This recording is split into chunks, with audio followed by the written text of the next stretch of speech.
talk about the Celtics because they banned a fan for 2 years for allegedly using the N-word in the direction of DeMarcus Cousins back in January. Now, the Celtics said in a statement that they could confirm the fan was verbally abusive. They could not confirm that he, in fact, used racially offensive language. They said if they had been able to confirm that, they would have issued the lifetime ban. Instead, they issued the 2-year ban. I don't know, man. What do you make of this, Wilbon? Two reactions. This is complex, Rachel. This is not, there's no easy answer here. My first reaction was ban for life. Yes. That's my first reaction. My second reaction is I want to know more. I want to know, was there contrition? Did they talk to this fan and was he or she contrite? I mean, seriously contrite. There are some learning moments that people can evolve. I don't always believe you know me long enough to know I don't always believe people change, but they can. Yes. But I need to know more. I don't want to base this on just, here's a word, here's the penalty for it. Right.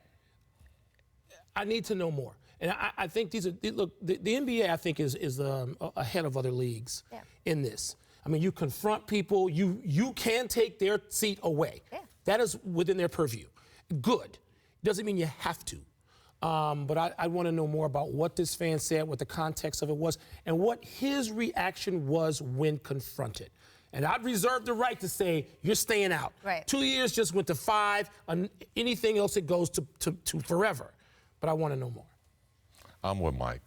You know, I know DeMarcus Cousins. I think you guys know him very well, and he's been a bit of a controversial guy. Sure. And, you know, in all fairness to the fans, they're going to heckle players. That's why they come there. They want their home team to win. So as an opponent, you have to expect that, and you can't expect the best to come from the fans when you're in a hostile environment. But as Mike said, I'd like to know more. I'd like to know what was said and how DeMarcus responded to the fan.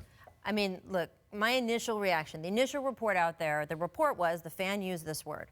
And then came the next headline was they banned him for 2 years. And my reaction was, why so little? Why so little? What are you afraid of? Are you afraid of offending fans that want to use that language? I mean, come on, people. But then, like, as the information has trickled out, and that's why it's important to actually wait for the facts, is they haven't been able to confirm that. And look, I will take DeMarcus's word for it. But I understand that maybe they can't do that because then maybe someone sues you, that sort of thing. If it becomes, they can't confirm it with he said or he said. Producer Danny just said in my ear that the person in question was a minor. That may change the equation at all. Here is the statement from the Celtics. Quote, in the course of this investigation, we were able to conclude the fan had been verbally abusive toward the Golden State bench, but none of the interviewed parties were able to verify the use of racially offensive language, and video evidence proved inconclusive.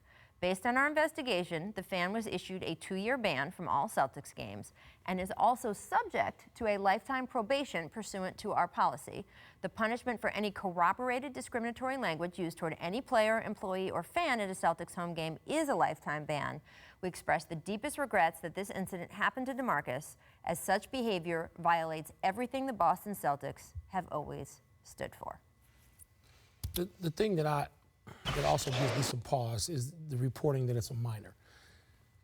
I'm old enough to be that word and that language was not allowed, and it certainly wasn't allowed in pop culture, as we know now.